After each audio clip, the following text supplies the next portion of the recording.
So tonight we have Zach Jenkins joining us via Zoom. He is a fellow podcaster, a hunter, fisherman, outdoorsman. Very good. And so I'm excited to hear his stories, but it may look like we're doing some strange things. We are always doing strange things. You may see Douglas and myself looking this way. Oh, stranger than usual. Stranger than usual, because that is where we see Zach. But by the magic of our producer, Zach is going to appear up here. Next to us. But we're not trying to be rude. We have to see him when we film over here, but you will see him up here. It makes him more comfortable when we look at him for some reason. That's right. So please welcome Zach Jenkins.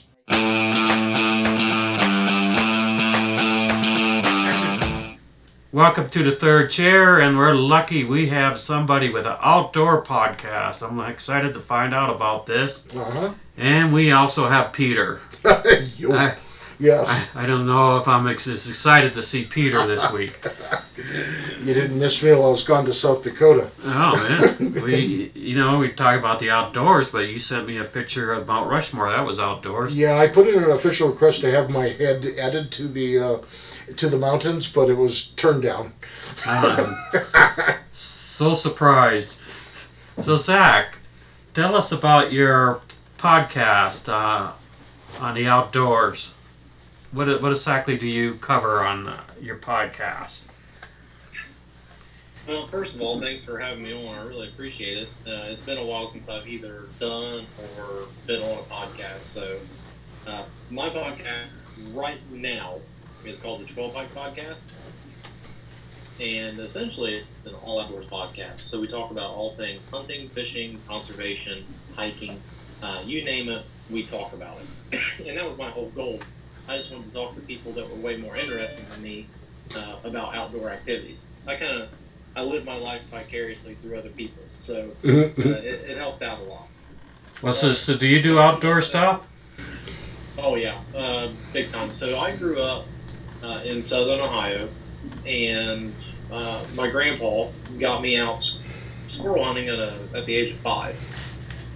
So I've been outdoors since I could really walk. And it wasn't just squirrel hunting. We fished, we gardened, we did all kinds of things outside. So my passion for that stuff runs pretty deep. Yeah. Gardening, you can get pretty dirty, I know that. My first job was actually picking green beans. I made $7 a bucket, and I'd get up at 5:30 in the morning and just get on my hands and knees and roll around in the dirt just picking beans. So I know all about it. How many buckets could you pick in an hour? In an hour, it depends on how much I wanted the money. Oh, okay. Green beans, you gotta give it a twist to get them off. You can't just pull them like that.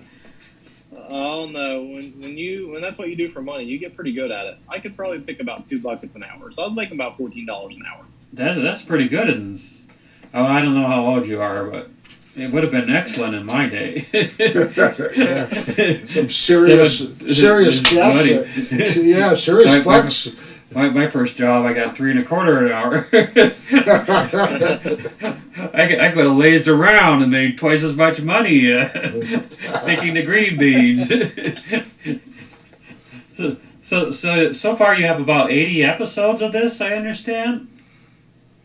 Yeah, so I started the podcast in June of 2020. We had just moved to Colorado, and I had transitioned from being a working dad to a stay-at-home dad, and it was kind of a rough transition. I really didn't know what to do. I felt really inadequate. My mental health was suffering, and just so happened a buddy of mine had a Facebook page called 12 Hike, and he wanted me to help out. So I offered to start a podcast, and he said, "Go for it, man. Do whatever you want to do." And that was, 2 years ago, and up until our move back to Ohio, I had been putting out an episode a week, for almost 2 years. So about 80 episodes, and I say all this reluctantly because I'm actually getting ready to switch all of my accounts from 12 hike to a new venture that I'm trying. Now that I'm back in Ohio, instead of focusing on general outdoor stuff, I'm going to start focusing more on the Appalachian area. So, we're talking about that tri-state. I'm talking about the tri-state: Ohio, West Virginia, Kentucky, Tennessee. It's a completely different culture and a unique culture out here. So I'm going to start highlighting some of that. Now, one of your episodes, or all I got is a note, you had 5,000 downloads. Was that for one episode? Oh, no, I wish. I think I'm approaching 7,000 total downloads, like for all my episodes. Oh, that's pretty good. So how do you do that? We want to know. At least Peter and I want to know. Let me tell you something. The podcast game is a grind. If you're wanting to make money in it, do something else. Yeah, it's not easy. It's basically just grinding on social media and putting out snippets and promo stuff, and just putting your content out there in as many places as possible. It's really tough. It's a lot harder than I thought. And really, for me, it started off as a project of passion. I really didn't expect to make anything off of it or do anything with it. And the fact that I'm closing in on 7,000 downloads, it blows my mind. So do people just download the audio then? Or are they also downloading like a video as well with it? So as far as I can tell, that 7,000 number is coming only from my audio. Okay. I don't know why anyone would watch video of my ugly mug here. I think they're... But we sometimes had 500 people watch Peter and I, but the guest was much better looking as always. Yeah, our guests are definitely the eye candy. Yeah. Fellas, I'm sorry to let you down, but you're not going to get eye candy with me. Well, we won't get to 5,000 this week. Sorry, can't do that. Yeah. So you had a guest talk about the Finn treasure. What is the Finn treasure? So let's see. I don't know the exact date. Between 10 and 15 years ago, there was this, I guess you could call him an eccentric art collector in New Mexico. His name was Forrest Finn. And he had written a short poem, a book, and created a website dedicated to a modern-day treasure hunt. He had taken a treasure chest, filled it with, gold, precious metals, a bunch of very valuable items, and he buried them somewhere, or he hid them somewhere in the Rocky Mountain range. And he said that between his book and the poem were all the clues that a person would need to go find it. Wasn't that found recently? Within the past couple of years, actually. Just about right after that episode, it was found within the next probably 6 months. Oh man, I was out looking for it yesterday and I didn't find it. That explains it. You might have been better off going to South Dakota, but it was in northern Rocky Mountains, wasn't it? Yeah, I think it was somewhere near Yellowstone, if I'm not mistaken. Wow. Oh, okay. Yep. So, that was my very first episode, and you know what? That first episode really, it still holds a special place in my heart because I really wasn't expecting the conversation to go the way it did. But, this lady, she really kind of opened up emotionally about what she found on her quest because she was by herself. She didn't go with anybody, and she was out in the middle of Yellowstone backpacking, really hard stuff, and it really kind of showed her what kind of person she was and what she was really looking for in life. It was interesting. Yeah, it's always neat when you get those episodes and people open up and you learn some things about how a lot harder life is and how they're overcoming it, and it is really great to hear. We had that a couple of times, and yeah. So I've had a couple episodes where I was really taken aback. A group that takes paralyzed individuals on hikes up these 14,000-foot peaks in Colorado, the Lockwood Foundation. Oh, wow. This guy started it from nothing, and now he's got a whole group of people dedicated to helping people that can't climb reach these peaks, and it's inspiring. It's really something when you see something like that. People helping people like that, and they just don't get enough credit. What was that group called again? The Lockwood Foundation. The Lockwood Foundation. I'm gonna have to check that He's out. right That there. sounds fascinating. He's right there in Colorado. Huh. We might have to. When we come back, we will ask you if there was any other moments you were taken aback.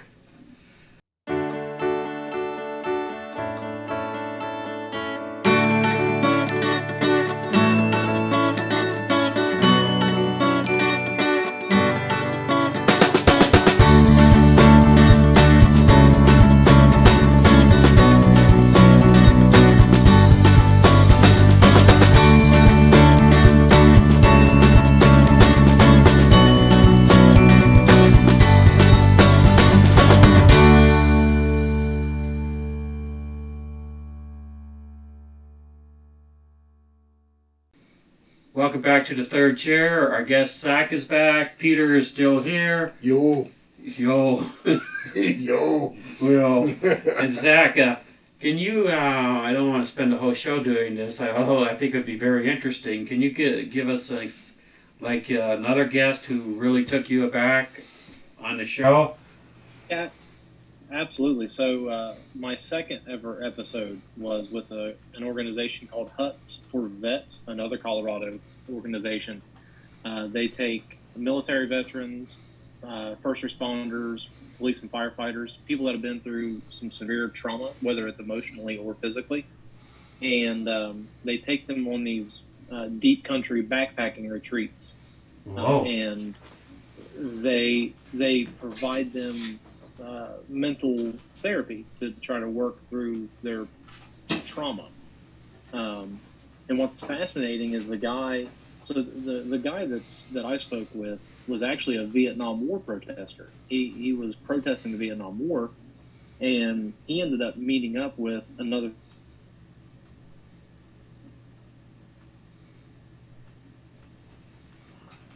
Did we lose him?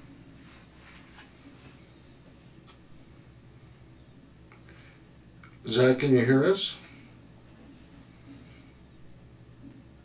We lost you, Zach. That's not my message. And Oh.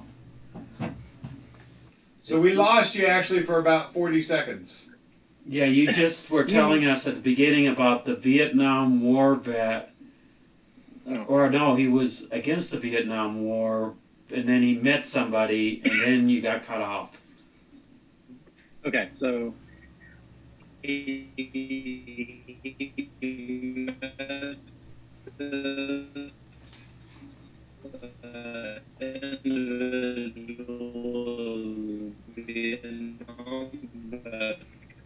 Okay, yeah, you're still. I don't know if you're having a signal issue, but you're in slow motion now. And they, okay, my signal did drop a little bit. Hang on just 1 second, guys. Okay. You think we should start this segment over? Keep rolling. Probably Okay. should. Let me check something real quick, guys. Hang on. Yep.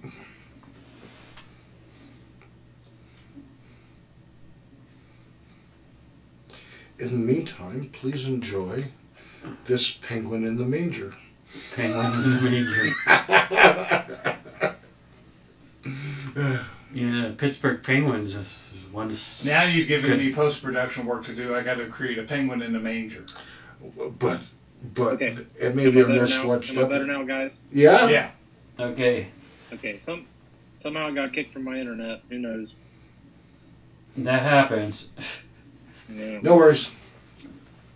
Okay, so you have a Vietnam War protester and a Vietnam vet creating this organization that's all about taking first responders and military vets and police and these people that have been through severe trauma, and they guide them on these deep woods adventures. And they have these huts set up out in the middle of nowhere, and through this 3, 4, 5 day process, these people communicate with each other in a way that they wouldn't communicate with a psychiatrist or psychologist. They're with peers, they're with friends, people that they trust, that have been through the same experiences that they've been through. And they really come away from the experience understanding that they can recover from this trauma and that there are people out there that have been through the same things they've been through. So it was really a fascinating conversation. Mm-hmm. Excellent. Yeah. There's a lot of good organizations for vets that set up that have vets support other vets, and they support each other, and that's good to see. How did you research? How did you know what people to get? Because it sounds like you had some really good guests. It's all hit or miss. Sure. It's basically just me getting on Instagram, getting on Facebook, and if I see something that I think is interesting, I just send them a message, and then I'll wait for them to reply. Which, when you're just beginning a podcast and you're sending random messages to people, is really creepy. And I had a hard time getting people to respond. But after you get a few under your belt, it's like, oh, okay, here's what I do. It kind of makes them feel a little easier to respond. Sure. Once they can actually watch what you're putting out. Yeah, I think that's the key. Exactly. If somebody watches your episode show, they feel a little more comfortable being around you because they can see how it works. There's no rhyme or reason to what I do. I just send messages and I record people talking. That's my gig. Yeah, we've posted about 80 episodes as well, and we can probably say quite honestly that we have asked every friend that we have, and they have either said yes or no, and now we're seeking out people online. But sometimes you meet people, and Yeah. I mean, well, you're better at it than I am. I just randomly do. I do what you do. I reach out on Instagram. If someone looks interesting, I say, hey, be on the show. And we've actually gotten about half of our guests through that route. Yeah. Yeah. Yeah, it's good. So did you ever have a guest that just kept talking and you were trying to get them back on topic or something like that? I never really have. I've been very fortunate that now I've had some guests that were the opposite, that I couldn't get enough words out of them, and that's really hard to deal with. When you're doing a podcast, especially when it's all audio. Yes. To have someone who can't carry a conversation's tough. Wait, what? Yes or no answers? Is that what? Kind of. You can tell whenever someone's just not a good storyteller. And they're not comfortable, just speaking in general. I never have had a problem with talking to people or asking questions or finding out information, but some people just kind of puts them off. Mm-hmm. Okay. Well, in our process, as much as possible, we like to do a dinner with a guest the day before we film them. And so we sort of a family-style dinner, and they can bring a friend, and we get to know them. And we've usually researched their social media by then, but we can frequently tell at that dinner whether there's going to be issues of someone being able to talk enough. Although, the quietest guests, the quietest person at dinner, and I think both of you and I were both nervous before the show, as well as our producer. And then he was fine during the show. He gave, complete answers, and then it was about the right amount of time. It was like, okay. Yeah, and I also have a special role in this show, Zach, and that is if no one else is talking, then I just start talking until we get to the 10-minute mark. Only kidding, yeah. So Zach, since you have a successful show, what is the one piece of advice you would give somebody starting a podcast? I think it's probably overused advice, but it's good advice. Just start. Don't try to plan yourself into a hole. Pick a topic and just go with it. You know, a podcast is pliable, it's flexible. If you want to change it up a little bit, change it up.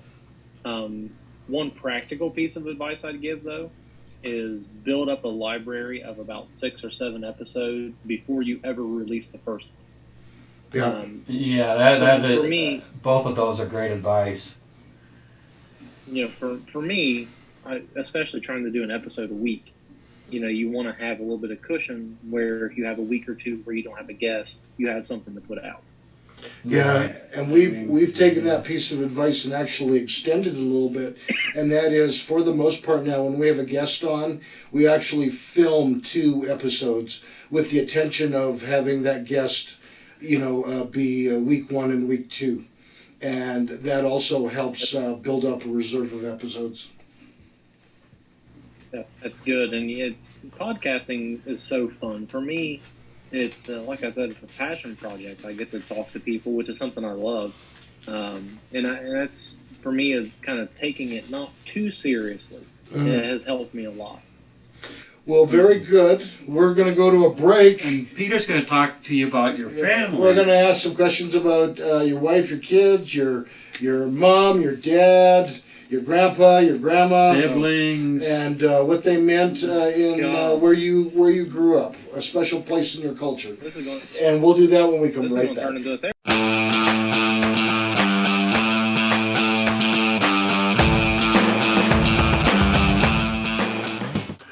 October is tattoo month. Yeah, I don't have any. I better. Are you going to get one? To note, we're not getting tattoos. Oh, we're not going to have a special show of Doug getting tattooed? Oh, yeah, there would be Doug crying and Neither of us get a tattoo. We can't I'm such a wimp. A giant picture of Karma on your back. Oh, that would be cute. That would be cute, yeah. It'd probably be like an $800 tattoo or more. Karma, we used to carry her around and people said, "Is that a real dog?" Yeah, a cute little Pomeranian. Yeah, fantastic. Somebody threw once. Guess what else we're doing? What else are we doing? We're going to a film festival. And we're going to be interviewing filmmakers. As many as we can during that. Anybody who's not nailed down might get. We'll grab anybody. So that is the Short Circuit Film Festival. Colorado Short Circuit Film Festival. And that's October 7 and 8? Yes, and we'll be there the 8th, so that'll be the best part. Yeah, and so and come talk to us. You have to buy tickets, but you get to see like 65 amateur short films and they're excellent. Different categories. And if they made this festival, I bet they're all excellent. I bet so too. And so please, you can go on a relatively cheap night of watching a lot of movies. A lot of excellent movies. Mm-hmm. And it'll be competitive price-wise going to a regular movie theater and buying popcorn there. Yeah, there'll probably be popcorn. There'll be popcorn there. Yeah. So we'll see you there, and we're going to have some tattoo artists on our show. Consider getting a tattoo from some of the people on our show.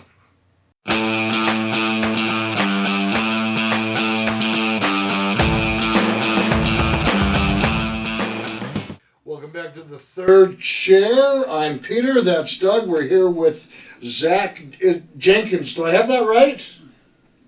That's correct. All right. I just want to make sure I got the right last name. You're joining us via Zoom from Southern Ohio. You have a podcast called the 12 Mile Hike. Yep. And 12 Hike. The 12 Hike. Do I have that right? And on Instagram, the Appalachian Way. And then that begs the question, did you ever do a 12-mile hike? I'm way too fat for that. No way. Yeah, I haven't either. I was like, my brother does them all the time, but I tell you what, that takes a toll. Yeah, it does. It does. Yeah. I've done hikes. Real quick. Yeah. The way we came up with 12 Hike was the original intention was to do one hike a month. So you'd have 12 hikes. Gotcha. My wife and I like to go in the summer, at least once during the summer, to Moab, Utah, and we do a 10-mile hike there that is really good. We That's just pretty close to 12 miles. yeah, That's pretty- we do that once, and then we're there 3 or 4 days, and then the rest of the hikes are like short 1 or 2 mile hikes.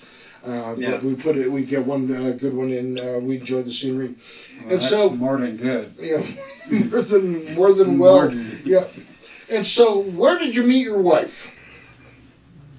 So my first job, my first real job in high school was at a local seafood restaurant called Captain D's, and I was 17 at the time, and I had this, foxy 24-year-old chasing me around. I tell people all the time of like a lion on a sick zebra. She was just chasing me everywhere, wouldn't leave me alone. And Oh wow!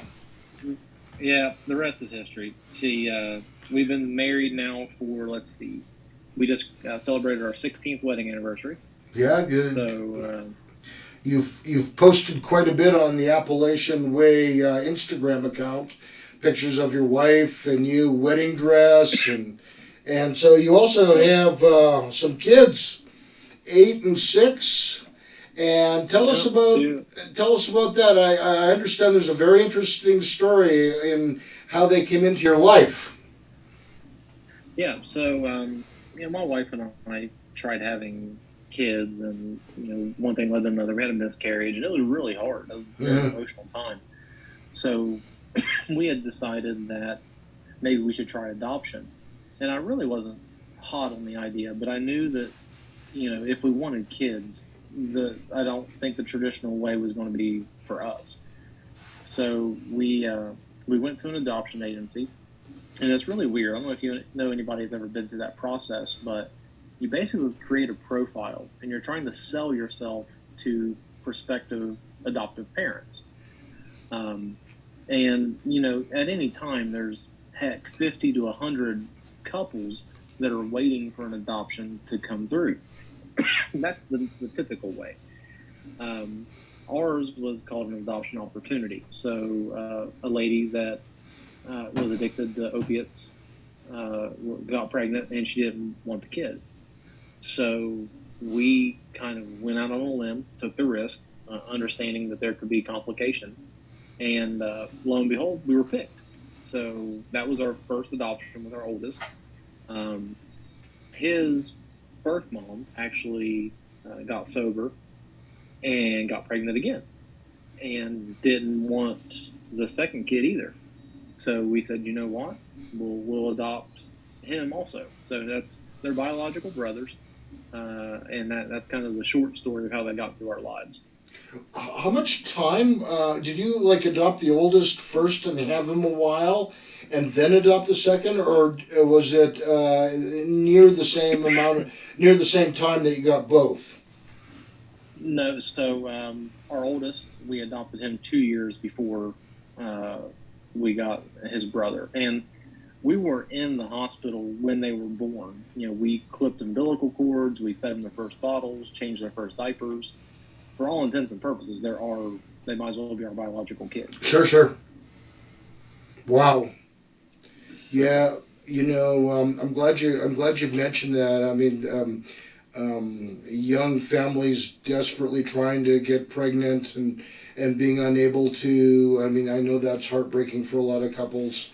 And at the same time, there's people that, for whatever reason, can't raise a kid, and I'm glad that you were able to adopt them. That that sort of, in my mind, speaks of sort of in the miraculous realm of kids coming into the family. I'll tell you, the heartbreaking thing for me was, we had to spend about 2 weeks in an intensive care unit for newborns, and my wife and I were very lucky. We basically hopped into the hospital every day. We were so happy. Things were going so well. Our kids were coming through everything just fine, withdrawals and stuff. And when you look around the rooms that were around us, there were kids that were screaming all day long. They didn't have anybody in there to hold them. They were in incubators. It was horrendous, the stuff that they were going through. So we've been very blessed with what we've decided to do. So, what do you find the hard part about being a dad? All of it.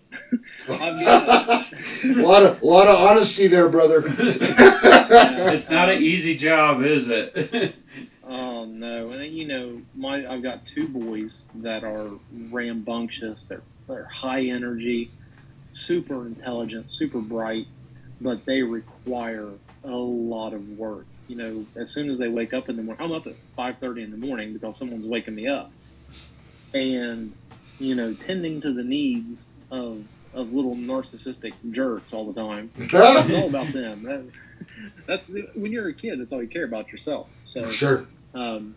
making sure that just the basics, you know, making sure they're fed and entertained. It's really taxing, and that, you know, that was the hard part for me becoming a full-time stay-at-home dad. I don't know how mothers did it, you know, in the 40s and 50s and even beyond, like way back in the settler times.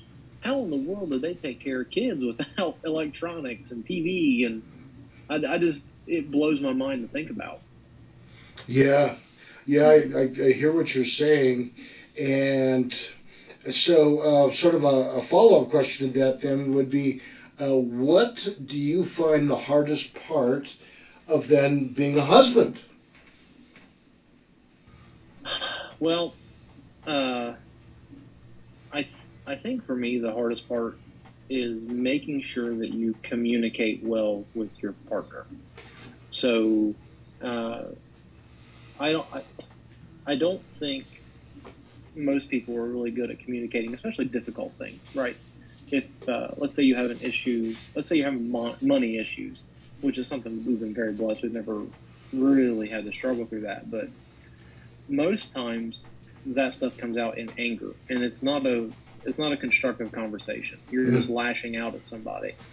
But sitting down, having an adult conversation, and then not going to bed angry about the conversation, that's tough to do.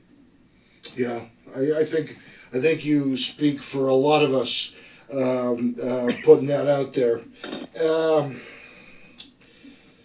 Okay, on Instagram, you got a picture of your son. I don't know if it's your youngest or your oldest. That basically says the mud will wash off, but the memories will remain or linger forever or something like that. I don't remember exactly. What was your thought in posting that picture and caption? When I think back to my childhood and the times that made me happiest, it was never inside playing a video game. You know, that's you see memes all the time. Kids don't remember their best day of watching TV, and that's so true. All of my best memories are outside. I'm either playing in a creek, I'm either playing in the woods. You know, we spent so much time in the woods building forts and exploring, hunting mushrooms, digging roots, learning about that stuff. And to me, that's what life's all about.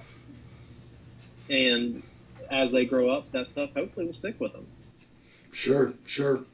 We're going to take a brief break, Zach, but when we come back, I want to know the details of the Snickers cheesecake that your mother made for you, and did you have to pay her to do that? We'll answer this question when we come right back.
Welcome back to the third chair. I'm Peter. This is Doug, and we have Zach Jenkins with us via Zoom from Southern Ohio. And when we left off, I asked the question: your mother made you a Snickers cheesecake. Did you have to pay for that, or was that just her way of saying, "I love you, son"? So my family is very traditionally Appalachian. We've got a very strong family core. When I moved away from Southern Ohio, it kind of ripped everybody's guts out. It was a really tough time for them back here. The short answer to your question is I don't have to pay her to cook for me at all ever. And that's how we show our love here in Appalachia through food. That's how we do things.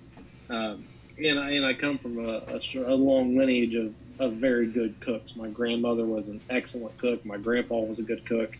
Surprisingly, my mom is not a good cook, but she's a good baker. Ah, nice. So pumpkin logs, cheesecakes, pies. She's really good at it, and that's the reason why I'm pushing 260 because I love to friggin' eat. But maybe good cook versus good baker. If you had to choose one, maybe a lot of people would choose the baker part. Yeah, there's. I'd say a lot of people would, but let me tell you something right now. When I look back through some of my pictures, I used to take pictures of all the breakfasts that my grandma would cook. When I was in high school, she would call me at like 6 o'clock in the morning and go, "Okay, Zach, what do you want for breakfast?" And I'd say, "Oh, nothing big, just some biscuits and gravy." And I would get down there, and doggone, she would have fried potatoes, biscuits and gravy, eggs, bacon, sausage, fried apples, and it'd all be spread out on the table ready for me. And I miss that a lot. You're making a really good pitch for why people should think about starting a family in Southern Ohio. So, Food sounds great. Food sounds great. I have one last food question. You've mentioned that you grew up squirrel hunting. Were there some squirrel meat dishes when you were growing up as a kid? So, squirrel to this day is still my favorite game animal. I love to watch them. I love to hunt them. I love to eat them. They're delicious. The way that I grew up learning how to field dress and skin a squirrel was kind of unique to most people. So my grandpa would eat the heart, the liver, and the kidneys. Yeah. So whenever I field dressed a squirrel, I couldn't just rip everything out. I became kind of like a doctor, so I had to figure out where the liver, the kidneys, and the heart was, and make sure I saved those things for him. On top of that, whenever I would skin it, most people, when they get to the neck of the squirrel, they just kind of cut it off and throw the head away. Mm-hmm. I had to skin the head also because his favorite thing was to eat the brains. Oh, wow.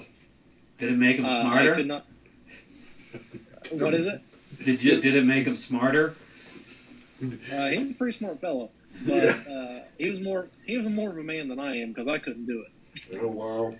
If you're looking for ideas for your new podcast, perhaps the field skinning and dressing of the squirrel, or even squirrel meals, you might have a few episodes there. So Absolutely. Does the squirrel have a lot of meat on it? I mean, yes and no. So most of your meat is going to come from the legs, and then once you get into the kind of the body of the squirrel, where the ribs and the back are, there's a lot of bones in there, but they've got what I would call a tenderloin. So a strip of meat that runs down each side of their spine. Yeah. But mostly it's the legs. Wow. we might not Fantastic. need that episode. We might have just had it. Yeah, I'm just throwing some ideas out there for you. Those are free. Go ahead. You came out and lived in Colorado a few years ago. And why did you come to Colorado with all your family in Southern Ohio? This is a tricky question, and it's something that my wife and I have kind of analyzed back and forth. Southern Ohio is a very poverty-stricken area. There's not a lot of jobs. There's also a really high drug and crime rate in the area. And my wife and I really didn't, at the time, want to raise our kids in this kind of environment.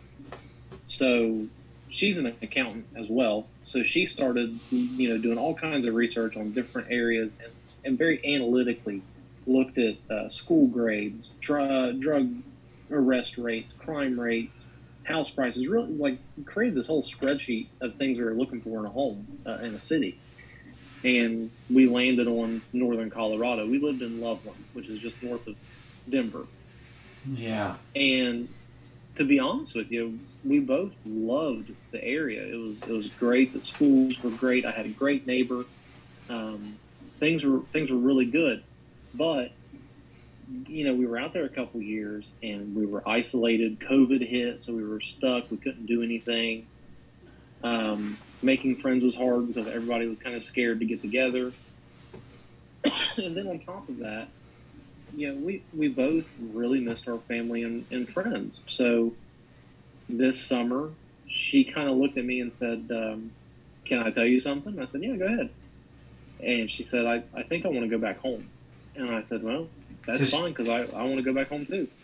So she threw away all those spreadsheets you used, and now said, I want to go home. Yeah, and honestly, after being away for a little bit and coming back, it gave distance gives you some perspective, right? And yes, the drug thing is bad and the crime rate's bad, but my wife got a job in Colorado. She's working remotely here at the same job, so she's making Colorado money here. And being closer to our family and friends has really kind of reinvigorated things. It's really been a positive move. So you're closer to having the best of both worlds, huh? Pretty close, yeah. It's really worked out well. We went to Colorado and we didn't really know what to expect, but I feel like we got everything we needed from Colorado, and it just everything happened so fast. We decided that in June or at the end of May, and by July 4th we were all home. We sold our house. Our house sold within 4 hours. The market was big then. It's slowed down quite a bit here. Yeah. So, and that's the way it's worked. Everything just kind of fell in place, and it just kind of felt right. How is the school for the boys now? It's actually the school that I graduated from. So, so far so good. When you have two kids that have some of the behavior issues that my kids have, things can be difficult. But education's changed a lot, and I feel like they're getting the best help they can get right now. And a lot of it, some of these things come online in education, and it might not matter in the future, or maybe less now than it did before, or where you were living.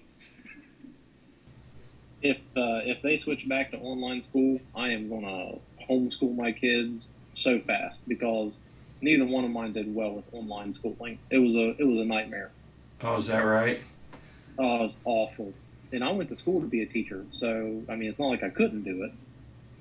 Right. But it's just for them, it was not right. It didn't fit. It's certainly not for everybody.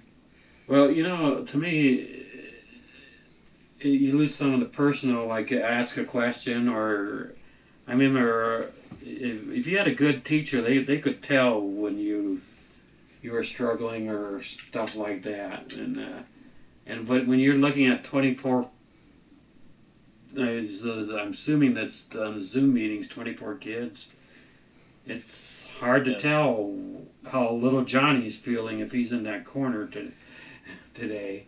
If he's having troubles comprehending, or is he tuned out totally and out at home. Yeah.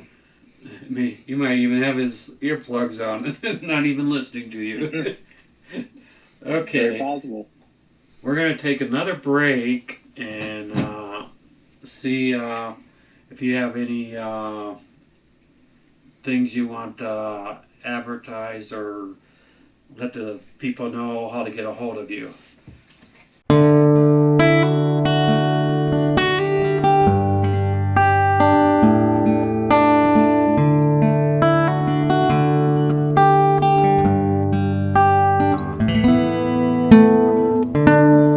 Hi, I'm Peter from Pikes Peak Recovery Coaching, and as you know, I do help people with drug and alcohol recovery issues. I love to help people get better, but I also offer a variety of other services, including regular life coaching services. I've helped several people write and finish a book. I've helped a doctor that was in medical school graduate and then get into a residency. And I also actually have quite a background in mathematics, and I do some math tutoring for the GED as well as the ASVAB for those that are thinking about a career in the military. So my contact information is on the screen.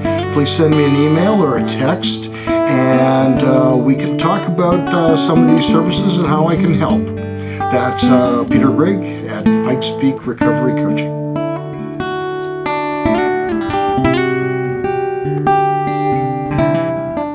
Welcome back to the third chair. I'm Peter, that's Doug, and we're here with Zach Jenkins, being beamed in from Southern Ohio. Welcome back, Zach.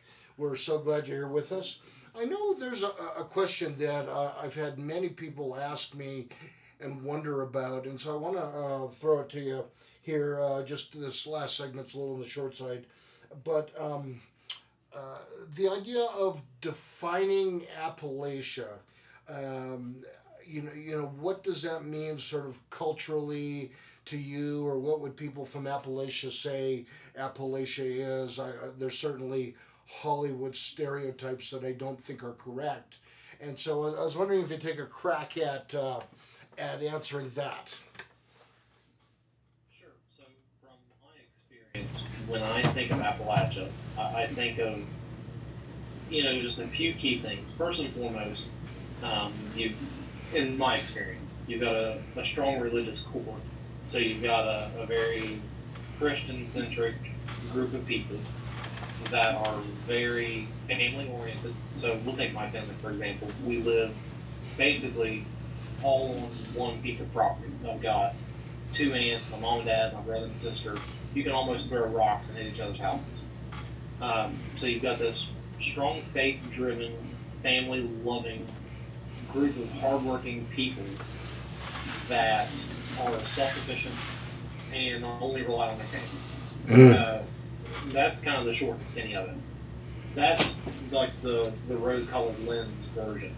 The problem is more and more as manufacturing jobs have left, you start to see this drug-ridden, low education, poverty-stricken area that doesn't know how to adapt to the times. And that's really unfortunate. The whole learn the code thing. That was aimed at West Virginia coal miners. Right. Because they're closing down these coal mines. And you're talking about generational people that have grown up in coal mines. And to just expect them to pick up a computer and figure out, how to code program is very unrealistic. So that's my view of Appalachia. You've got these two very different views, but the one I look at is very positive. What surprised me, and you briefly mentioned it, is that there's a way bigger drug problem than you would expect, sort of thinking about a family positive kind of community. And there's problems with drugs everywhere, don't get me wrong. But that was a little bit of a surprise to me too, especially the OxyContin, oxycodone problems that you're seeing in really rural areas. Yeah, and in my hometown, we used to have pill mills everywhere. And if you don't know what the term pill mill, you could basically show up to the doctor and he'd write your prescription for pain medication. Yeah. And a lot of these people were getting hooked on oxycontins. Well, after they shut those all down, you had this addicted population that needed something. So they switched over to making meth, which is a horrendous Yeah. drug. I for anyone who's never seen the side effects of it, I wouldn't wish it on anybody. Yeah. And Yeah. as they started cracking down these meth labs, heroin moved in to replace it, and now they're lacing heroin with fentanyl. So, Yep. the number of overdoses is egregious. My wife and I were counting it up. We personally know probably between 40 and 60 people that have died from overdosing. That's horrible. Yeah. As in the last 4 or 5 years, the number of overdose deaths from opioids have literally gone from like 50,000 a year to over 100,000 a year. Looking at the entire United States, terrible. We're going to end on a little bit happier note, and that is, what information would you like to share with anyone watching this episode that maybe wants to learn more about you? How can people kind of follow you on social media if that's what you want? What do you want to bring to people's attention? So if you're interested in listening to what I'm going to consider my old podcast, you can find them on Spotify, Apple. It's called the 12 Hike Podcast. So that Facebook page up, it's called 12 Hike. But here very soon, I'm going to be not active on that page, and I'm going to be switching everything to an account called the Appalachian Way. And that's going to be my new endeavor where I try to bring out the good in the area and try to be a positive force and talk about the rich culture, history, and the outdoor recreation activities in the area that's around me. Beautiful. So, if you still want to email me, you can email me at the 12 Hike Podcast. I'm going to keep that email at gmail.com, sorry. Or you can simply send me a message on Facebook. Is probably the best way. All right, very good. Instagram. And the Appalachian Way is also your Instagram? Yes. Well, very good. Thank you. And we're really... Zach's going to be back next week. Zach is going to be back next week. Yeah. So we're great, and we're going to continue this fascinating outdoor conversation. And so in the meantime, thanks for watching. Please like, subscribe, share, and hit the notification bell icon so you know when we have uploaded a new episode. Good night. This has been the third show.